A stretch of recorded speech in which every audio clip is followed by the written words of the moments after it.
So அல் குரான் சொல்லக்கூடிய emotional psychology பக்கம் தான் பார்க்க போகிறோம்.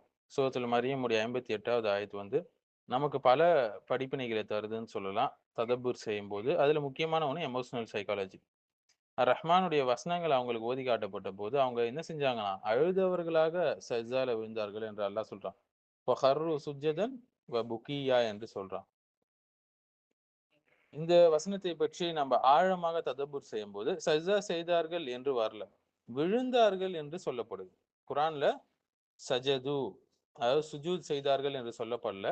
அதற்கு பதிலாக ஹர்ரு, அதாவது விழுந்தார்கள், சட்டென்று கீழே சரிந்தார்கள் என்பது போல வருது. இதுல நுட்பமான ஒரு அர்த்தம் இருக்குங்க. ஒரு மனிதன் வந்து அமைதியா யோசிச்சு திட்டமிட்டு அதன் பிறகு சஜ்ஜா செய்ய முடியும். ஆனா விழுவது என்பது அப்படி கிடையாது. அது வேறு வேறு ஒரு விஷயம். திடீர்னு நடக்கும் அது.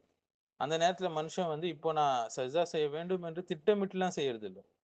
ஒரு இன்வாலண்டரியா செய்வான். அவனுடைய உள்ளத்துல ஏற்பட்ட அந்த உணர்ச்சியின் தீவிரம் காரணமாக அல் குரானை படித்து அதை விளங்கி அந்த தீவிரத்தின் காரணமாக அவன் இயல்பாவே சஜ்ஜாவிற்கு போய் விழுந்துருவான். அதாவது இது ஒரு சடங்கு போல அல்லங்க, ரிச்சுவல் போல அல்ல. இது வந்து உள்ளத்திலிருந்து வெடித்து எழக்கூடிய ஒரு உணர்வுடைய வெளிப்பாடுன்னு சொல்லலாம். சூரத்துல் நஹ்ல்ல 26வது ஆயத் பாருங்க.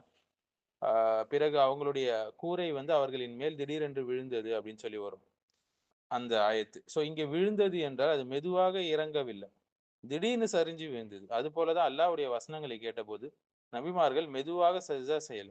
மாறாக அவங்க வந்து உள்ளம் அதனால் முழுமையாக ஆட்கொள்ளப்பட்டதால அவங்க உடனே சஜ்ஜால விழுந்துட்டாங்க. ஸோ மனிதனுடைய உள்ளத்துல என்ன நடக்குதுன்னு பாத்தீங்கன்னா, ஆசிரியர் வந்து 3 நிலைகளை சொல்றாரு. ஃபர்ஸ்ட் வந்து இத்ராக், பர்செப்ஷன், அது உணர்தல் என்று சொல்லக்கூடிய விஷயம். முதல்ல மனுஷன் அல்லாஹ்வுடைய வசனங்களை கேட்கிறான், அதன் பொருளை பிறகு உணர்கிறான். இரண்டாவது இதயத்துடைய தாக்கம், அந்த கல்புடைய தாக்கம். அந்த உண்மை அவன் வந்து உணர்கிறான்ல, அந்த உண்மை உள்ளத்தை போய் தாக்குது. அல்லாஹ்வுடைய மகத்துவம் அவனுக்கு அந்த நேரத்துல தெரியுது. அவனுடைய அருள், அவனுடைய எச்சரிக்கை, அவனுடைய அன்பு அனைத்தையும் உள்ளத்துல ஆழமாக பதியுது அந்த நேரத்துல.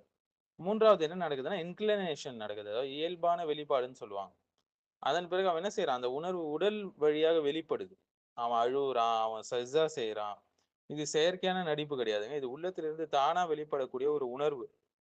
இதை நவீன உளவியல்ல கூட இது போல ஒரு விஷயம் பேசுவாங்க. அதாவது நவீன உளவியல்ல இதற்கு ஒத்த கருத்துகள் என்னன்னு பார்த்தீங்கன்னா, உளவியலாளர்கள் சொல்லுவாங்க, மிகவும் ஆழமான உணர்ச்சிகள் வந்து மனிதனுடைய உடல்ல தானாகவே சில மாற்றங்களை ஏற்படுத்தும்னு சொல்லுவாங்க. உதாரணமா சொல்லணும்னா, கண்ல கண்ணீர் வர்றது திடீர்னு, உடல் நடுங்கும், முழங்கால்ல விழுவது, பேச முடியாம போறது, மெய்சில் இருப்பது, அது கூஸ் பம்ப்ஸ் சொல்லுவாங்க இல்லையா? அதெல்லாம். சில நேரங்கள்ல உடல் பலவீனமடைந்து கீழே அமர்ந்து விடுவாங்க.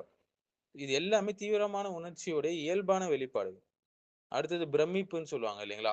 அப்படின்னு சொல்லுவாங்க. AWE. உளவியல்ல என்ற ஒரு கருத்து இருக்கு. என்னன்னா, மனுஷன் வந்து தன்னை விட அளவிட முடியாத ஒரு மகத்துவத்தை எதிர்கொள்ளும்போது, அவன் ஆச்சரியத்தாலும், பணிவாலும் நிரம்புறான் அப்படின்னு சொல்லி. இந்த பீக் எக்ஸ்பீரியன்ஸ் சொல்லுவாங்க. ஆப்ரஹாம் மேஸ்லோ சொல்லுவாங்க. மேஸ்லோ இதை வந்து பீக் எக்ஸ்பீரியன்ஸ்ன்னு சொல்றார். அது மனித வாழ்க்கையில மிக உயர்ந்த ஆன்மீக அல்லது உணர்ச்சி அனுபவத்தை அடையும் தருணம் என்று சொல்றார். பிறகு மாரல் எலிவேஷன் கூட சொல்லுவாங்க. ஒரு மிக உயர்ந்த உண்மையையோ அல்ல நற்குணத்தையோ சந்திக்கும் போது மனுஷனுடைய உள்ளம் தானாவே மென்மை அடைஞ்சிரும் உடனே. அவனுடைய நடத்தை மாறும் அதனால.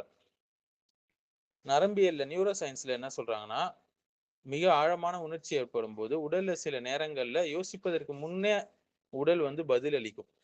அதாவது அதனால தான் சிலர் வந்து திடீர்னு அழுவாங்க, முழங்கால்ல அமருவாங்க, பேச முடியாம போவாங்க. இந்த உணர்ச்சிகள்லாம் நீங்க பார்க்கலாம். இஸ்லாம் என்ன சொல்லுதுன்னா, இதை எப்படி விளக்குதுன்னா, இஸ்லாம் இந்த வெளிப்பாடுகளை ஏற்றுக்கொள்ளுது. ஆனால் அதன் காரணத்தை வேறாக விளக்குது. உளவியல் வந்து இதை மனுஷனுடைய உணர்ச்சி செயல்முறையாக விளக்குது. ஆனா இஸ்லாம் என்ன சொல்லுதுன்னா, அல்லாஹ்வுடைய வசனங்கள் உயிருள்ள இதயத்தை தொடும்போது, அந்த டச் பண்ணும்போது, அந்த ஈமான் நிறைந்த உள்ளம் இயல்பாவே பணிந்திடும். ஆனால் தான் அல்லாஹ் சொல்றான், மூமின்கள் யார் என்றால் அல்லாஹ்வின் நினைவு கூறப்பட்டால் அவர்களுடைய உள்ளங்கள் நடுங்கும் என்று அல்லாஹ் சொல்றான். சூரத்துல் அன்ஃபாலுடைய 2வது ஆயத். மேலும் அல்லாஹ் மிக சிறந்த பேச்சாகி இந்த குர்ஆனை அருளி இருக்கிறான். தங்கள் இறைவனை அஞ்சுகிறவர்களுடைய தோள்கள் அதனால் சிலிர்க்கின்றன என்று அல்லாஹ் சொல்றான். பின்னர் அவங்களுடைய தோள்களும் உள்ளங்களும் இதயங்களும் அல்லாஹ்வின் நினைவின் பக்கம் மென்மை அடைகின்றன சொல்றோம். சூரத்து ஜுமருடைய 23வது. இது சுருக்கமா சொல்லணும்னா, நபிமார்கள் ஒரு சாதாரண தொழுகை செயலை மட்டும் செய்யலைங்க. மாறாக அல்லாஹ்வுடைய வசனங்கள் அவங்களுடைய உள்ளத்தை முழுமையாக ஆட்கொண்டதால் அவங்க தன்னிச்சையாக ஒரு இன்வாலண்டரியா உடனடியாக அழுதபடியே சஜ்ஜால விழுந்தாங்க. ஆனாதான் குரான் அவர்கள் சஜ்தா செய்தார்கள் என்று சொல்லாம அவங்க சுஜூதுல விழுந்தாங்க என்று சொல்லுது. இது அவங்களுடைய ஈமான், அல்லாவின் மீதான அச்சம், அந்த ஹஷ்யான்னு சொல்லுவாங்கல்ல, அது பணிவு, அன்பு மற்றும் ஆழ்ந்த ஒரு ஆன்மீக உணர்வுடைய உச்சநிலையை மிக சுருக்கமாகவும் சக்தி வாய்ந்ததாகவும் வெளிப்படுத்தக்கூடிய ஒரு அழகான குரானுடைய சொல்ல அச்சின்னு சொல்லலாம். சூரத்துல் மரியமுடைய 58வது ஆயத். ஸோ அல் குரானுடைய எமோஷனல் சைக்காலஜியை இது அழகா நம்மளுக்கு எடுத்து காட்டுதுங்க. ஸோ இது வந்து எமோஷனல் சைக்காலஜி என்ற கோணத்திலையும் பார்க்கலாங்க. ஆனால் முக்கிய வேறுபாடை கவனிக்கணும்.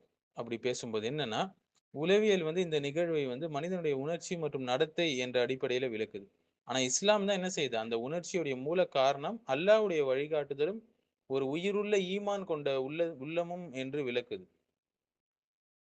அது எமோஷனல் சைக்காலஜினா உணர்ச்சி உளவியல் சொல்லுவாங்க. மனுஷனுடைய உணர்ச்சிகள், இந்த எமோஷன்ஸ் என்ன செய்யுமா, அவனுடைய சிந்தனை, அவனுடைய நடத்தை, அதன் மீதெல்லாம் என்ன செய்யுமா, எப்படி தாக்கம் செலுத்து என்பதை ஆய்வு செய்யக்கூடிய துறை தான் இந்த எமோஷனல் சைக்காலஜி என்பது. ஸோ இந்த எமோஷன்ஸ் வந்து எப்படி இந்த காக்னிஷன், பிசியாலஜி, பிஹேவியர், அவனுடைய நடத்தை, இது மேல எல்லாம் எப்படி தாக்கம் செலுத்துது என்பதை படிக்கக்கூடிய துறை தான் இந்த எமோஷனல் சைக்காலஜி என்பது. சூரா மரியம்ல இந்த வசனத்துல நீங்க ஸ்டிமுலஸ் பார்க்கலாம், காக்னிட்டிவ் அப்ரைசல் பார்க்கலாம், எமோஷனல் ரெஸ்பான்ஸ் பார்க்கலாம், பிஹேவியர் ரெஸ்பான்ஸ் பார்க்கலாம். அதாவது அந்த தூண்டுதல், அல்லாஹ்வுடைய வசனங்கள் வந்து ஓதப்படுது, இல்ல ஒரு தூண்டுதல் நடக்குது. பிறகு வந்து உணர்ந்து அதை புரியுறாங்க. அவங்க வசனங்களுடைய அர்த்தத்தையும் மகத்துவத்தையும் உணர்றாங்க. பிறகு ஒரு எமோஷனல் ரெஸ்பான்ஸ், ஒரு உணர்ச்சி ஏற்படுது. இதயம் வந்து அல்லாஹ்வுடைய பயம், அன்பு, நன்றி உணர்வு, பணிவு ஆகியவற்றால் நிரம்புது. அடுத்து ஒரு பிஹேவியர் ரெஸ்பான்ஸ் வருது. இந்த பிஹேவியர் ரெஸ்பான்ஸ் தான் இந்த நடத்தை. அவங்க அழுவுறாங்க, சஜ்தால விழுறாங்க. 4 நிலைகளும் உணர்ச்சி உளவியல் பேசும் அடிப்படை மாதிரியுடன் ஒத்திருக்கிறது. ஸோ அல் குரான் வந்து என்ன செய்யுதுன்னா, வெளிப்புற செயலுக்கு முன்னாடி இதயத்துடைய மாற்றத்தை வலியுறுத்துது. அது இதயம் நடுங்குதுன்னு சொல்லுது, தோல் சிலிர்க்குதுன்னு சொல்லுது, கண்கள் கண்ணீர் வடிக்குதுன்னு சொல்லுது, சஜ்தால விழுறாங்கன்னு சொல்லுது. நிறைய வசனங்கள் இப்படி பேசப்படுது. அது உள்ளத்துல ஏற்பட்ட அந்த உணர்ச்சி உடல்ல செயலா வெளிப்படுது.